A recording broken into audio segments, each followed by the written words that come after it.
Джек Лондон. Рассказ «Костер». Читает Павел Беседин. День едва занимался. Холодный и серый, очень холодный и серый. Когда человек свернул с тропы, проложенной по замерзшему Юкону, и стал подниматься на высокий берег, где едва заметная тропинка вела на восток сквозь густой ельник. Подъем был крутой, и, взобравшись наверх, он остановился перевести дух. А чтобы скрыть от самого себя эту слабость, деловито посмотрел на часы. Стрелки показывали 9. Солнца не было. Ни намека на солнце в безоблачном небе. И поэтому, хотя день выдавался ясный, все кругом казалось подернутым неуловимой дымкой, словно прозрачная мгла затемнила дневной свет. Но человека это не тревожило. Он привык к отсутствию солнца. Оно давно уже не показывалось, и человек знал, что пройдет еще несколько дней, прежде чем лучезарный диск на своем пути к югу подымется над горизонтом и мгновенно скроется из глаз. Человек посмотрел через плечо в ту сторону, откуда пришел. Юкон, раскинувшись на милю в ширину, лежал под 3-фунтовым слоем льда, а лед был прикрыт такой же толстой пеленой снега. Девственно-белый покров ложился волнистыми складками в местах ледяных заторов. К югу и к северу, насколько хватало глаз, была сплошная белизна. Только очень тонкая темная линия, обогнув поросший ельником остров, извиваясь, уходила на юг и, также извиваясь, уходила на север, где исчезала за другим поросшим ельником островом. Это была тропа, снежная тропа, проложенная по Юкону, которая тянулась на 500 миль к югу до Чилкунского перевала, Даи и соленой воды, и на 70 миль к северу до Доусона, и еще на 1000 миль дальше до Нулато и до Сен-Майкла на Беринговом море, 1500 миль снежного пути. Но все это таинственная, уходящая в бесконечную даль снежная тропа, чистое небо без солнца, трескучий мороз, необычайный и зловещий колорит пейзажа не пугало человека, не потому, что он к этому привык. Он был чикчака, новичок в этой стране, и проводил здесь первую зиму. Просто он на свою беду не обладал воображением. Он зорко видел и быстро схватывал явления жизни, но только явления, а не их внутренний смысл. 50 градусов ниже нуля означало 80 с лишним градусов мороза. Такой факт говорил ему, что в пути будет очень и очень холодно и трудно, и больше ничего. Он не задумывался ни над своей уязвимостью, ни над уязвимостью человека вообще, способного жить только в узких температурных границах, и не пускался в догадки о возможном бессмертии или о месте человека во Вселенной. 50 градусов ниже нуля предвещали жестокий холод, от которого нужно оградиться рукавицами, наушниками, мокасинами и толстыми носками. 50 градусов ниже нуля были для него просто 50 градусов ниже нуля. Мысль о том, что это может означать нечто большее, никогда не приходила ему в голову. Повернувшись лицом к тропинке, он задумчиво сплюнул длинным плевком. Раздался резкий внезапный треск, удививший его. Он еще раз плюнул, и опять, еще в воздухе, раньше, чем упасть на снег, слюна затрещала. Человек знал, что при 50 градусах ниже нуля плевок трещит на снегу, но сейчас он затрещал в воздухе. Значит, мороз стал еще сильнее. Насколько сильнее, определить трудно, но это не важно. Цель его пути – знакомый участок на левом рукаве ручья Гендерсона. где его поджидают товарищи.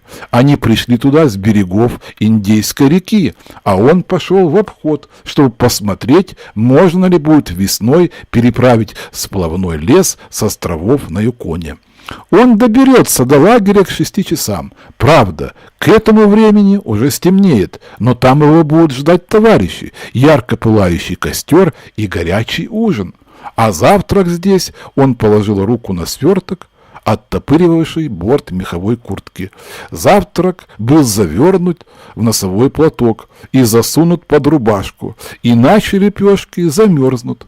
Он улыбнулся про себя, с удовольствием думая о вкусном завтраке. Лепешки были разрезаны вдоль и переложены толстыми ломтями поджаренного сала. Он вошел в густой еловый лес. Тропинка была еле видна. Должно быть, здесь давно никто не проезжал. Снегу намело на целый фут, и он радовался, что не взял нарт, а идет налегке, и что вообще ничего при нем нет, кроме завтрака, завязанного в носовой платок. Очень скоро он почувствовал, что у него немеют нос и скулы. Мороз не шуточный. Что и говорить, с удивлением думал он, растирая лицо рукавицей. Густые усы и борода предохраняли щеки и подбородок, но не защищали широкие скулы и большой нос, вызывающий выставленный навстречу морозу. За человеком по пятам бежала ездовая собака местной породы, рослая, серой шерстью, ни внешним видом, ни повадками, не отличавшаяся от своего брата, дикого волка. Лютый мороз угнетал животное. Собака знала, что в такую стужу не годится быть в пути. Ее инстинкт, вернее, подсказывал ей истину, чем человеку его разум. Было не только больше 50 градусов, было больше 60, больше 70, было ровно 75 градусов ниже нуля. Так как точка замерзания по Фаренгейту находится на 32 градусе выше нуля, то было полных 170 градусов мороза. Собака ничего не знала о термометрах. Вероятно, в ее мозгу отсутствовало ясное представление о сильном холоде, представление, которым обладает человеческий мозг. Но собаку предостерегал инстинкт. Ее лагерь охватывало смутное, но острое чувство страха. Она понуро шла за человеком, ловя каждое его движение, словно ожидая, что он вернется в лагерь или укроется где-нибудь и разведет костер. Собака знала, что такое огонь. Она жаждала огня, а если его нет, зарыться в снег и, свернувшись клубочком, сберечь свое тепло. Пар от дыхания кристаллической пылью оседал на шерсти собаки. Вся морда, вплоть до ресниц, была густо покрыта инеем. Рыжая борода и усы человека тоже замерзли, но их покрывал не иней, а плотная ледяная корка. И с каждым выдохом она утолщалась. К тому же он жевал табак, и намордник изо льда так крепко стягивал ему губы, что он не мог сплюнуть, и табачный сок примерзал к нижней губе. Ледяная борода, плотная и желтая, как янтарь, становилась все длинней. Если он упадет, она, точно стеклянная, рассыпется мелкими осколками. Но этот привесок на подбородке не смущал его. Такую дань в этом краю платили все жующие табак. А ему уже дважды пришлось сделать переходы в сильный мороз. Правда, не в такой сильный, как сегодня. Однако спиртовый термометр на 60-й миле в первый раз показывал 50, а во второй 55 градусов ниже нуля. Несколько миль он шел лесом по ровной местности, потом пересек поле и спустился к узкой замерзшей реке. Это и был ручей Гендерсона. Отсюда до развилины оставалось 10 миль. Он посмотрел на часы, было ровно 10. Он делает 4 мили в час. Значит, у развилины будет в половине первого. Он решил отпраздновать там это событие, сделать привал и позавтракать. Собака уныло опустив хвост, покорно поплелась за человеком, когда тот зашагал по замерзшему руслу. Тропа была ясно видна, но следы последних проехавших по ней нарт дюймов на 10 занесло снегом. Видимо, целый месяц никто не проходил здесь ни вверх, ни вниз по течению. Человек уверенно шел вперед. Он не имел привычки предаваться размышлениям, и сейчас ему решительно не о чем было думать, кроме как о том, что, добравшись до развилины, он позавтракает, а в 6 часов будет в лагере среди товарищей. Разговаривать было не с кем, и все равно он не мог бы разжать губы, скованные ледяным намордником. Поэтому он продолжал молча жевать табак, и его янтарная борода становилась все длиннее и длиннее. Время от времени в его мозгу всплывала мысль, что мороз очень сильный, такой сильный, какого ему не приходилось переносить. На ходу он то и дело растирал рукавицей щеки и нос. Он делал это машинально, то одной рукой, то другой, но стоило ему только опустить руку, и в ту же секунду щеки немели, а еще через 1 секунду немел кончик носа. Щеки будто отморожены, он знал это и жалел, что не запасся повязкой для носа, вроде той, которую надевал Бет, собираясь в дорогу. Такая повязка и щеки защищает от мороза, но это в сущности не так важно. Ну, отморозить щеки. Что ж тут такого? Поболят и перестанут. Вот и все. От этого еще никто не умирал. Хотя человек шел, ни о чем не думая, он зорко следил за дорогой, отмечая каждое отклонение русла, все изгибы, повороты, все заторы сплавного леса и тщательно выбирал место, куда поставить ногу. Однажды, огибая поворот, он шарахнулся в сторону, как испугавшаяся лошадь, сделал крюк и вернулся обратно на тропу. Он знал, что ручей Гендерсона замерз до самого дна. Ни один ручей не устоит перед арктической зимой. Но он знал и то, что есть ключи, которые бьют из горных склонов и протекают под снегом по ледяной поверхности ручья. Самый лютый мороз бессилен перед этими ключами, и он знал, какая опасность таится в них. Это были ловушки. Под снегом скоплялись озерца глубиной в 3 дюйма, а то и в 3 фута. Иногда их покрывала ледяная корка в полдюйма толщиной, а корку, в свою очередь, покрывал снег. Иногда ледяная корка и вода перемежевывались, так что если путник проваливался, он проваливался постепенно и, погружаясь все глубже и глубже, случалось, промокал до пояса. Вот почему человек так испуганно шарахнулся. Он почувствовал, что наст подается под ногами, и, услышав треск, покрытой снегом ледяной корки.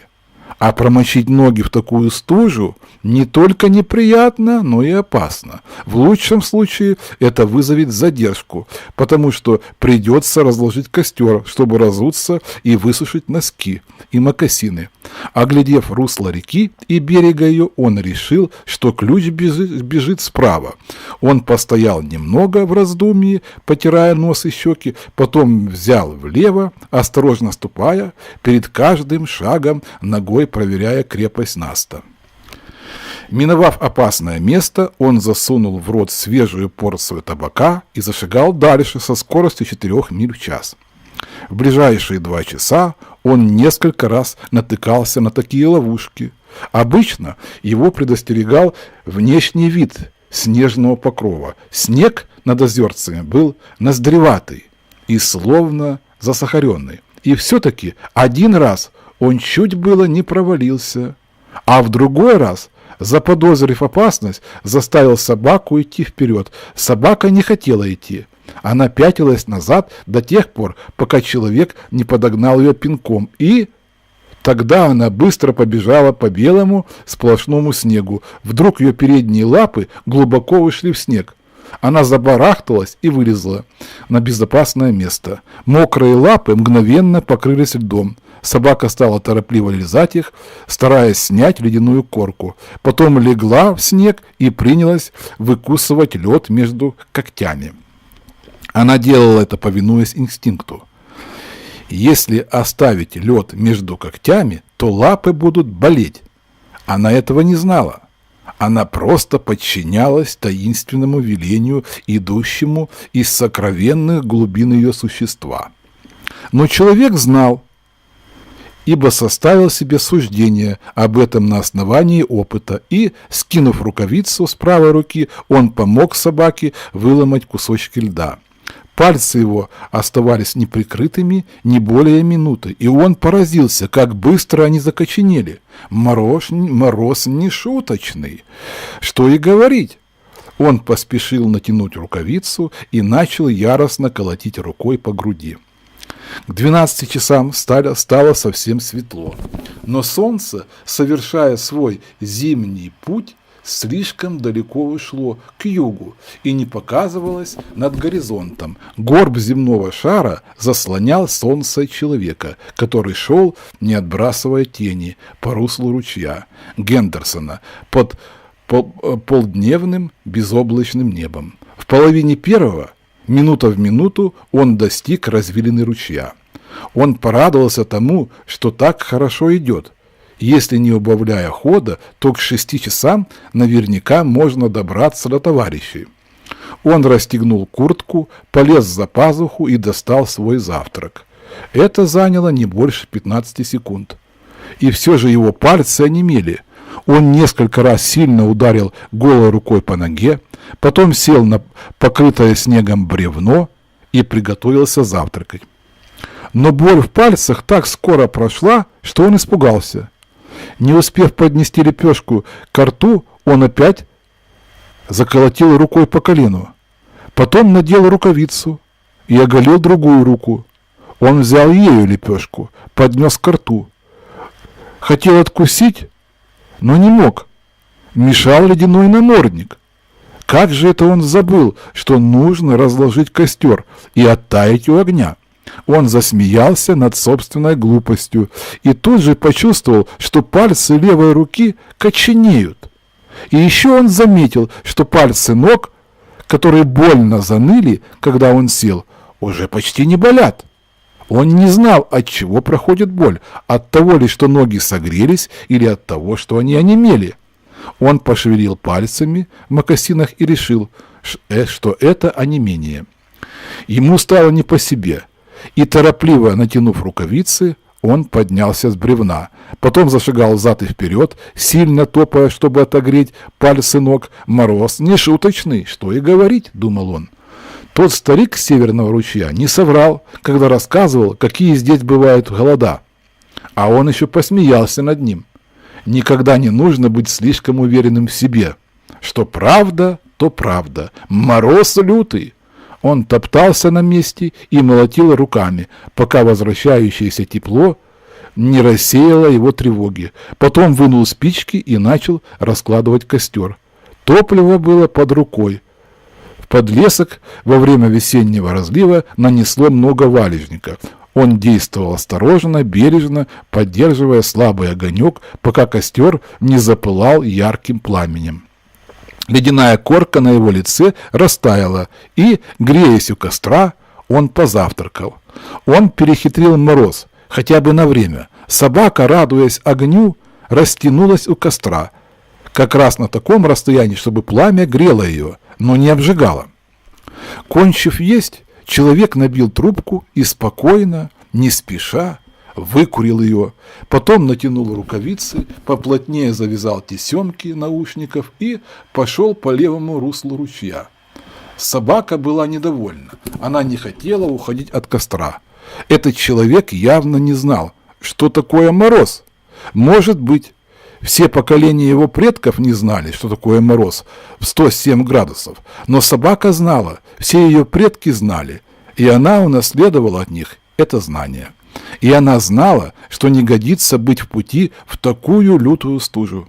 В эту пору надо лежать, свернувшись клубочком в норке под снегом, дожидаясь, пока безбрежное пространство, откуда идет мороз, не затянется тучами. Но между человеком и собакой не было дружбы. Она была рабом, трудом которого он пользовался, и не видел от него другой ласки, кроме ударов бича и хриплых угрожающих звуков, предшествующих ударам бича. Поэтому собака не делала попыток делиться с человеком своими опасениями. Она не заботилась о его благополучии, ради своего блага не хотела она уходить от костра, но человек свистнул и заговорил с нею голосом, напоминавшим ей о биче, и собака, повернувшись, пошла за ним по пятам. Человек сунул в рот свежую жвачку и начал отращивать новую янтарную бороду. От его влажного дыхания усы, брови и ресницы мгновенно заиндивели. На левом рукаве ручья Гендерсона, по-видимому, было меньше горных ключей, и с полчаса путник не видел угрожающих признаков. А потом случилась беда. На ровном сплошном снегу, где ничто не предвещало опасности, где снежный покров, казалось, лежал толстым плотным слоем, человек провалился. Здесь было не очень глубоко. Он промочил ноги до середины икр, пока выбирался на твердый наст. Эта неудача разозлила его, и он выругался вслух. Он надеялся в 6 часов уже быть в лагере среди товарищей, а теперь запоздает на целый час, потому что придется разложить костер и высушить обувь. Иначе нельзя при такой низкой температуре. Это, по крайней мере, он знал твердо. Он повернул к высокому берегу и вскарабкался на него. В молодом ельнике среди кустов нашлось хорошее топливо, не только прутья и ветки, но и много сухих сучьев и высохшей прошлогодней травы. Он бросил на снег несколько палок потолще, чтобы дать костру прочнее основание и чтобы слабое, еще не разгоревшееся пламя не погасло в растаявшем под ним снегу. Потом достал из кармана завиток березовой коры и поднес к нему спичку. Кора вспыхнула, как бумага. Положив ее на толстые сучья, он стал подкладывать в огонь сухие травинки и самые тонкие сухие прутики. Он работал медленно и осторожно, ясно понимая грозившую ему опасность. Мало-помалу, по мере того, как пламя разгоралось, он стал подкладывать сучья потолще. Он сидел в снегу на корточках, выдергивал хворостинки из кустарника и клал их в костер. Он знал, что должен с первого раза развести костер. Когда термометр показывает 75 ниже нуля, человек должен без задержки разжечь костер, если у него мокрые ноги. Если ноги у него сухие, он может пробежать с полмили и восстановить кровообращение. Но никакой пробежкой не восстановишь кровообращение в мокрых, коченеющих ногах при 75 градусах ниже нуля. Как быстро ни беги, мокрые ноги будут только еще пуще мерзнуть. Все это человек знал. Тот старик Северного ручья говорил ему об этом осенью, и теперь он оценил его совет. Он уже не чувствовал своих ног никак. Чтобы разложить костер, ему пришлось снять рукавицы, и пальцы тотчас же онемели. Быстрая ходьба со скоростью 4 миль в час заставила его сердце накачивать кровью все сосуды на поверхности тела. Но как только он остановился, действие насоса ослабело. Полярный холод обрушился на защищенную, незащищенную точку земного шара, и человек, находясь в этой точке, принял на себя всю силу ударов. Кровь в его жилах отступала перед ними. Кровь была живая, так же, как его собака. И так же, как собаку, ее тянуло спрятаться, укрыться от страшного холода. Пока он делал 4 мили в час, кровь волей-неволей приливала к конечностям. Но теперь она отхлынула, ушла в тайники его тела. Пальцы рук и ног первые почувствовали отлив крови. Мокрые ноги коченели все сильнее. Пальцы оголенных рук все сильнее мерзли, хотя он еще мог двигать ими. Нос и щеки уже мертвели, и по всему телу, несогреваемую кровью, ползли мурашки. Но он спасен.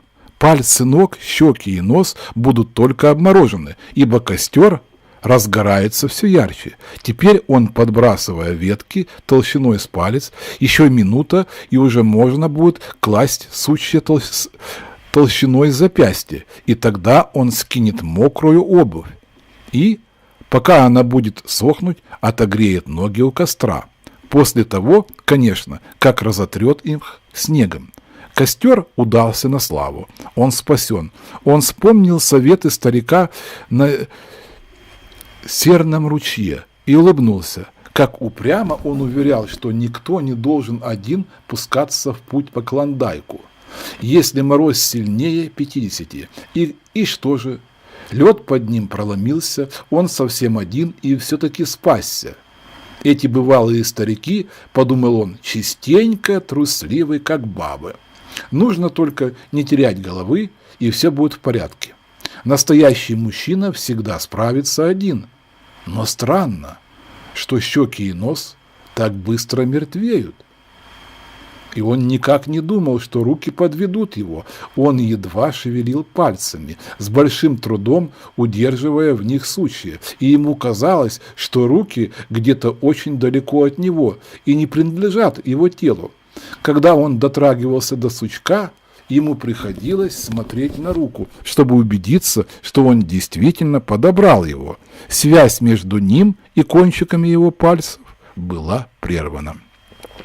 Но все это не важно. Перед ним костер. Он шипит и потрескивает, и каждый язычок сулит жизнь. Он принялся развязывать мокасины. Они покрылись ледяной коркой. Толстые шерстяные носки, словно железные ножницы, сжимали икры, а завязки мокасин походили на клубок побывавших в огне исковерканных стальных прутьев. С минуту он дергал их онемевшими пальцами, потом понял, что это бессмысленно, вытащил нож. Но он не успел перерезать завязки, беда случилась раньше. Это была его вина, вернее его оплошность. Напрасно он разложил костер под елью. Следовало разложить его на открытом месте. Правда, так было удобнее вытаскивать хворост из кустарника и прямо класть в огонь.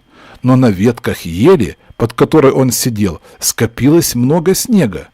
Ветра не было очень давно, и на вершине дерева лежал снег. Каждый раз, когда человек выдергивал хворост из кустов, ель слегка сотрясалась, едва заметно для него, но достаточно сильно, чтобы вызвать катастрофу. Одна из верхних ветвей сбросила свой груз снега. Он упал на ветви пониже, увлекая за собой их груз.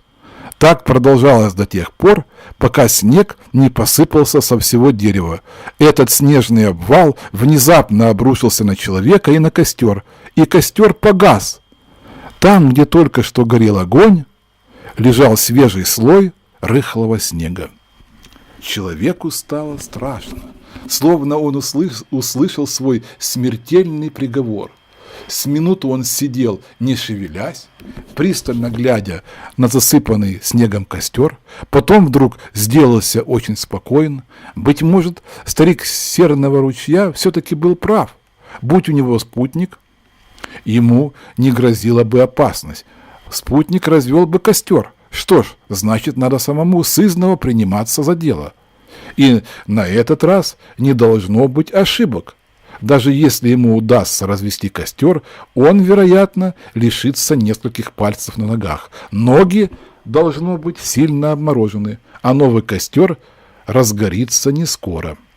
Таковы были его мысли, но он не предался им в бездействии. Он усердно работал, пока они мелькали у него в голове. Он сделал новое основание для костра, теперь уже на открытом месте, где ни одна предательская ель не могла загасить его. Потом набрал прошлогодней травы и сушняка из подлеска, пальцы его не двигались, поэтому он не выдергивал отдельные веточки, а собирал их горстями. Попадалось много гнилушек и комков зеленого мха, которые для костра не годились, но другого выхода у него не было. Он работал методически, даже набрал охапку толстых сучьев, чтобы подкладывать в огонь, когда костер разгорится, а собака сидела на снегу и неотступно следила за человеком тоскливым взглядом, ибо она ждала, что он даст ей огонь, а огня все не было. Приготовив топливо, человек полез в карман за вторым завитком березовой коры. Он знал, что кора в кармане, и, хотя не мог осязать ее пальцами, все же слышал, как она шуршит под рукой.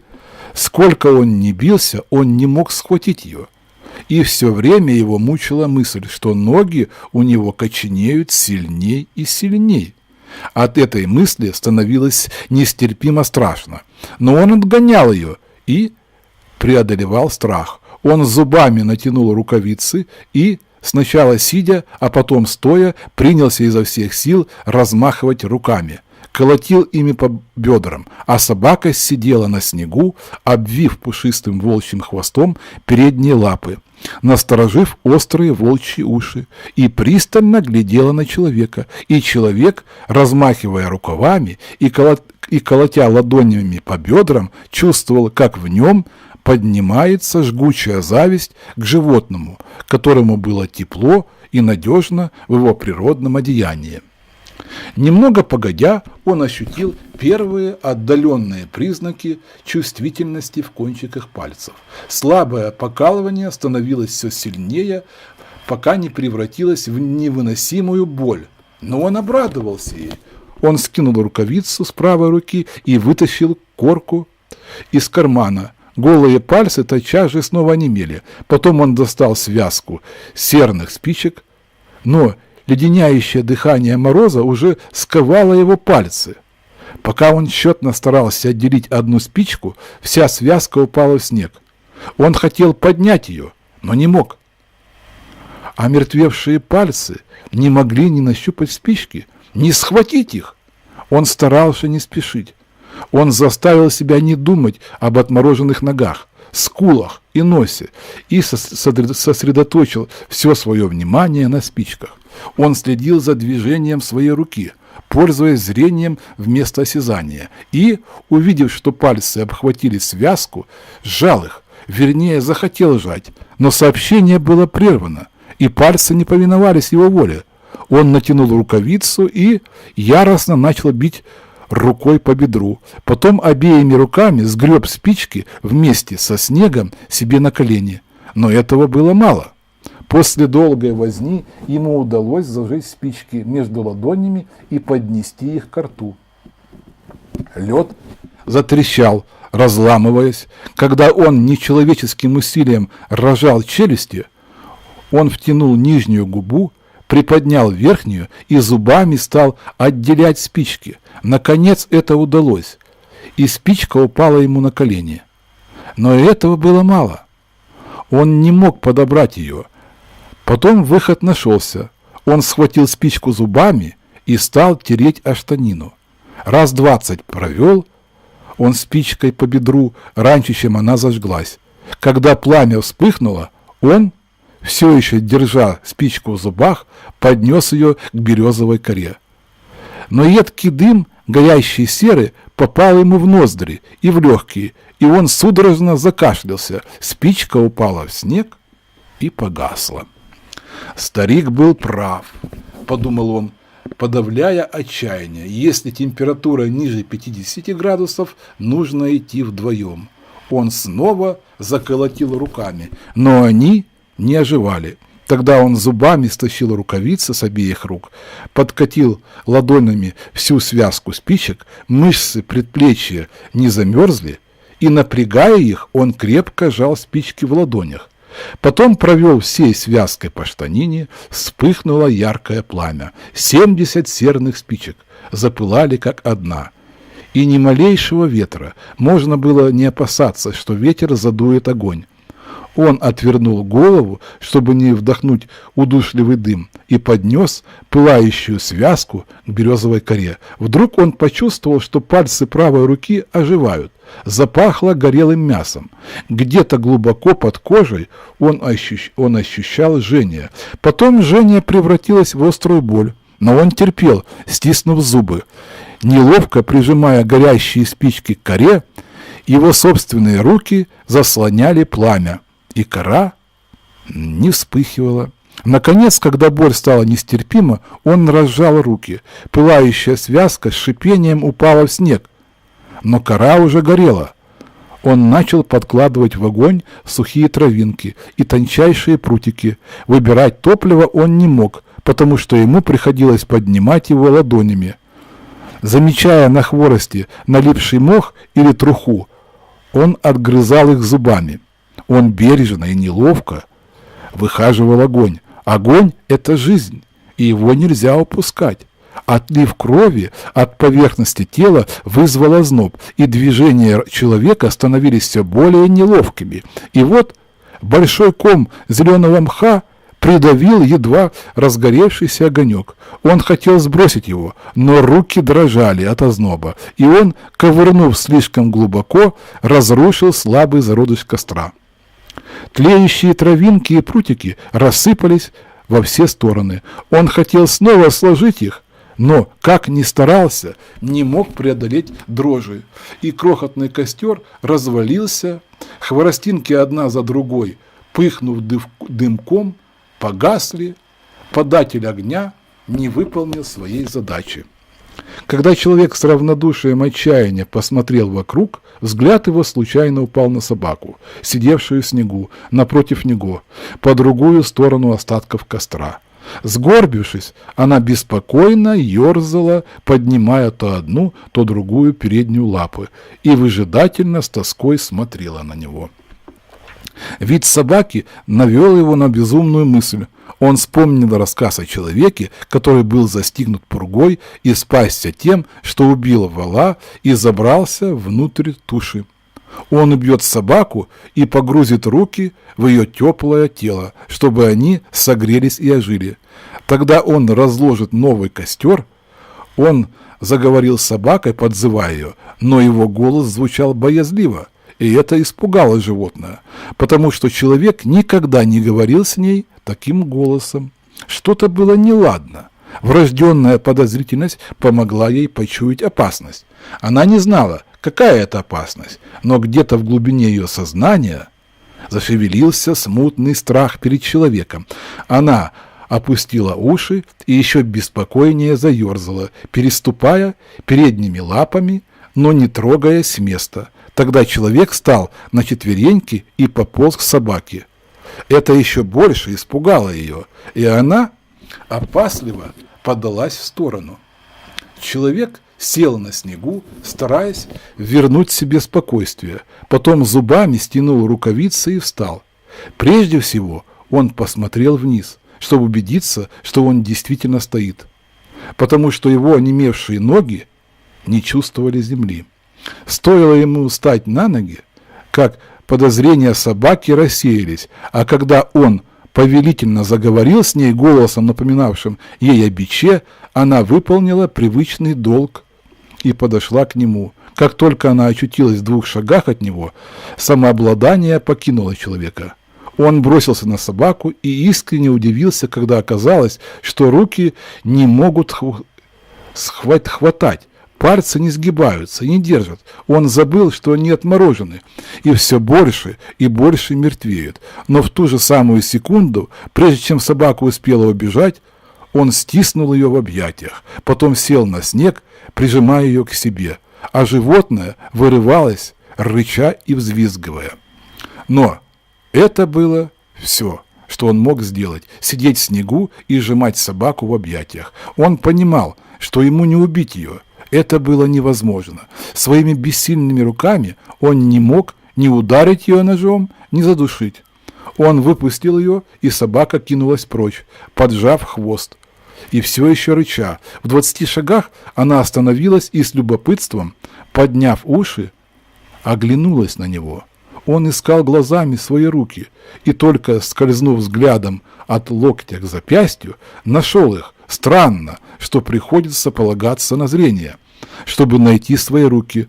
Он начал неистово размахивать ими, колотя себя ладонями по бедрам. Через 5 минут кровь быстрее побежала по жилам, и озноб прекратился, но кисти рук по-прежнему не действовали. У него было такое ощущение, словно они гирями висят на запястьях. Откуда взялось это ощущение, он не мог сказать.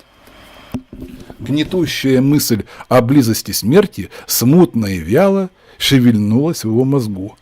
Но тотчас же этот неопределенный страх превратился в мучительное сознание опасности. Речь шла уже не о том, отморозит ли он пальцы на руках и ногах, и даже не о том, лишится ли он рук и ног. Теперь это был вопрос жизни и смерти, и надежды на спасение почти не было. Его охватил панический ужас. Он повернулся и побежал по занесенной снегом тропе. Собака последовала за ним. Он бежал без мысли, без цели, во власти такого страха, какого ему еще никогда не приходилось испытывать. Мало-помалу, спотыкаясь и увязая в снегу, он снова начал различать окружающие берега реки. Заторы сплавного леса, голые осины, небо над головой. От бега ему стало легче. Он уже не дрожал от холода. Может быть, если и дальше бежать, ноги отойдут. Может быть, он даже сумеет добежать до лагеря, где его ждут товарищи. Конечно, несколько пальцев на руках и ногах пропали, и лицо обморожено, но товарищи позаботятся о нем и спасут. Что еще можно спасти? И в то же время рассудок говорил ему, что никогда он не доберется до товарищей, что до лагеря слишком далеко, что ноги его слишком закоченели, и что скоро он будет мертв и недвижим.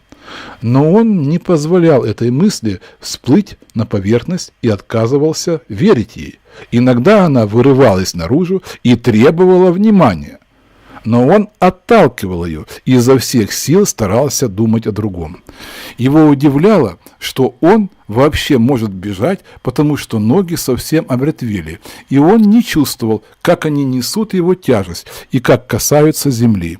Тело словно скользнуло по поверхности, не задевая ее. Он как-то видел на картине крылатого Меркурия, и ему пришло в голову, что, должно быть, у Меркурия было такое же ощущение, когда он скользил над землей. В его плане добежать до лагеря имелся существенный изъян. У него не было сил выполнить его. Он то и дело оступался, потом ноги у него стали заплетаться, и, наконец, он свалился в снег. Встать он уже не мог. «Надо посидеть и отдохнуть», — решил он, а потом просто пойти шагом. Посидев и отдышавшись, он почувствовал, что хорошо согрелся. Его не трясло, и по всему телу даже разливалась приятная теплота. Но, дотронувшись до щек и носа, он убедился, что они все еще бесчувственны. Даже от бега они не отошли. Потом его поразила мысль, что отмороженная площадь тела, вероятно, становится их все больше. Он хотел отогнать эту мысль, забыть ее, старался думать о другом. Он понимал, что это внушает ему ужас, и боялся поддаться ужасу. Но мысль не уходила, она сверлила мозг, пока он не увидел себя полностью закоченевшим. Это было свыше его сил, и он снова, как безумный, бросился бежать по снежной тропе. Потом перешел на шаг, но мысль о том, что он замерзнет насмерть, подгоняла его, а собака неотступно бежала за ним по пятам. Когда он упал во второй раз, она села против него, обвив хвостом передние лапы, зорко и настороженно приглядываясь к нему. Увидев собаку, которой было тепло и надежно в ее шкуре, он пришел в ярость и до тех пор ругал и проклинал ее, пока она не повесила уши, словно прося прощения. На этот раз озноб возобновился быстрее, чем после первого падения. Мороз брал верх над ним, вползал в его тело со всех сторон. Он принудил себя встать, но, пробежав не больше 100 футов, зашатался и со всего роста грохнулся озимь. Это был его последний приступ страха. Отдышавшись и придя в себя, он сел на снег и стал готовиться к тому, чтобы встретить смерть с достоинством. Впрочем, он думал об этом не в таких выражениях. Он говорил себе, что нет ничего глупее, чем бегать, как курица с отрезанной головой. Почему-то именно это сравнение пришло ему на ум. Ну что же, раз все равно суждено замерзнуть, то лучше уж держать себя пристойно. Вместе с внезапно обретенным покоем пришли первые предвестники сонливости. Неплохо, подумал он, заснуть насмерть. Точно под наркозом. Замерзнуть совсем не страшно, как думают. Бывает смерть куда хуже. Он представил себе, как товарищи завтра найдут его, и вдруг увидел самого себя. Он идет вместе с ними по тропе, разыскивая свое тело. И вместе с ними он огибает поворот дороги и видит себя лежащим на снегу. Он отделился от самого себя и, стоя среди товарищей, смотрел на свое распростертое тело. А мороз не шуточный, что и говорить. Вот вернусь в Штаты и расскажу дома, что такое настоящий холод, подумал он. Потом ему пригрезился старик Серного ручья. Он ясно видел его. Тот сидел, греясь у огня, и спокойно покуривал трубку. Ты был прав, старый хрыч, безусловно, прав, пробормотал он, обращаясь к старику. Потом он погрузился в такой сладостный и успокоительный сон, какого не знал за всю свою жизнь. Собака сидела против него и ждала. Короткий день угасал в долгих, медлительных сумерках. Костра не предвиделось, да и опыт подсказывал собаке, что не бывает так, чтобы человек сидел на снегу и не разводил огня. Когда сумерки сгустились, тоска по огню с такой силой овладела собакой, что она, горбясь и беспокойно переступая лапами, тихонько заскулила и тут же прижала уши в ожидании сердитого окрика. Но человек молчал. Тогда собака заскулила громче. Потом, подождав еще немного, подползла к человеку и почуяла запах смерти. Собака попятилась от него, шерсть у нее встала дыбом. Она еще помедлила, протяжно воя под яркими звездами, которые, кувыркаясь, и приплясывали в морозном небе. Потом повернулась и быстро побежала по снежной тропе к знакомому лагерю, где были другие податели корма и огня.